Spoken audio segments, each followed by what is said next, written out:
Everybody sing that shit.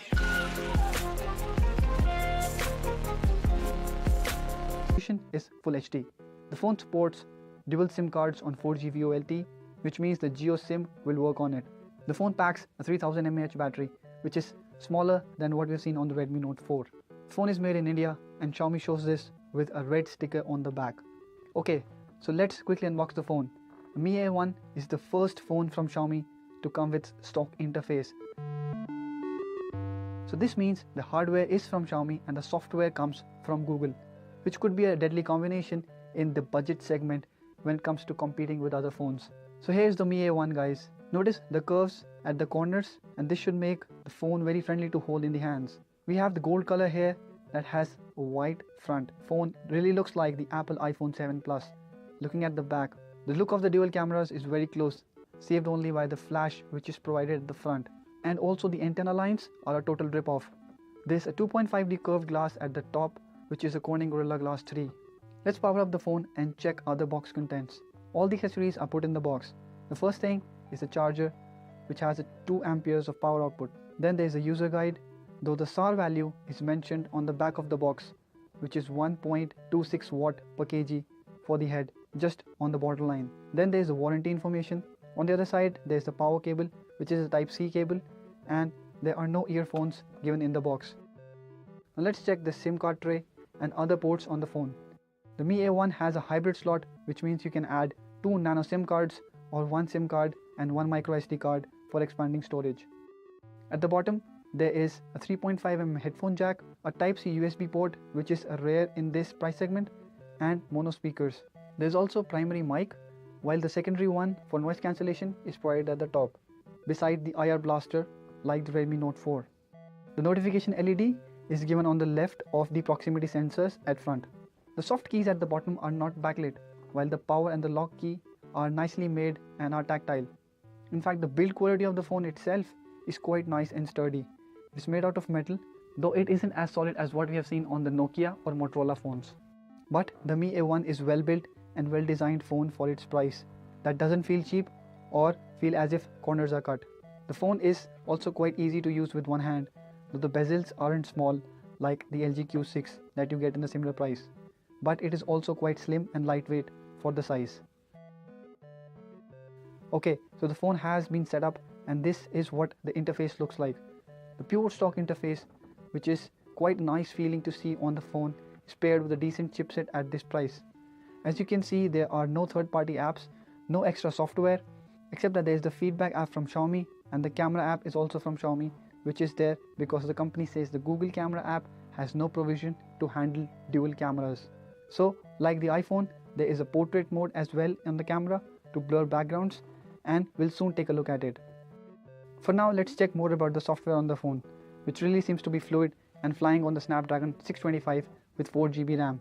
The phone has 64GB storage, out of which around 50GB is available for use. Also, only 1.2GB of RAM is being used right now, and 2.3GB is still available. Coming to the extra features, you can set the fingerprint scanner to bring down the notification menu and double-click the power button to turn on the camera. There are also preloaded wallpapers from Xiaomi that you can switch to or download more from the internet. There's also a scheduled power on-off system wherein you can set time at which the phone will automatically switch on and off. The phone also comes with Google Assistant preloaded.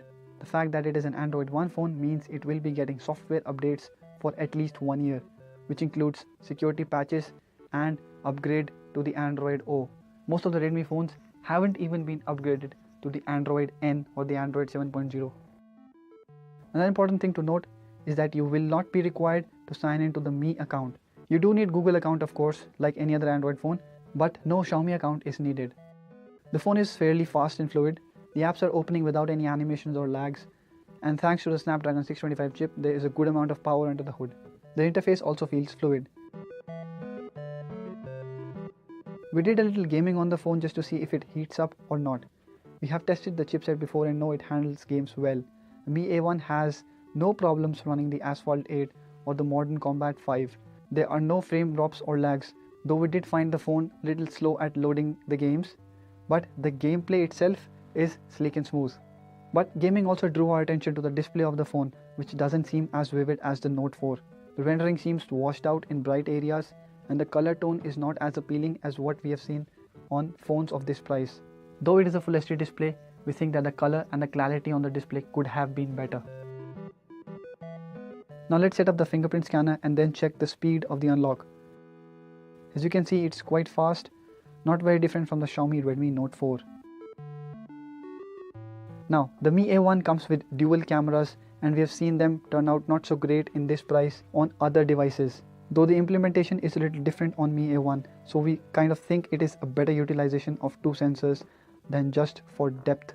So let's first check the autofocus on the main sensor, and then we'll check it for portrait mode that uses the zoom camera. The AF works quite nice, though it is a little slow. It is accurate and works well for corners as well. For the macro shots, you will need to resort to touch to focus, which also works great on the Mi A1. You get focus lock in just one touch, and the camera can focus quite up close. Photos come out to be sharp and the details captured are decent, not great, but very much workable. To our surprise, the focus works good in portrait mode as well, which we have seen take a toll in other dual camera phones like the Lenovo K8 Note. Obviously, the zoom comes in handy when you are taking portrait shots to soften the background and create nice bokeh effect. The details captured are same as the main sensor, which is good. Other features on the camera include slow motion recording and time-lapse capture, both of which are a rare thing in this price segment. The quality is not exceptional, but still workable again. The front camera on Mi A1 has a 5 megapixel sensor. It captures good details, but the color is not retained. Notice it overly processes the image to make it look brighter and flawless. Overall, the Mi A1 is a premium Android One device that has a lot of power under the hood and won't trouble you as far as the software is concerned, which is a big thing. You get the latest Android version and a promise of an upgrade. Though we really feel the phone could have been fitted with a more vibrant display, but at this price, the overall package seems to offer more value for money than Xiaomi phone.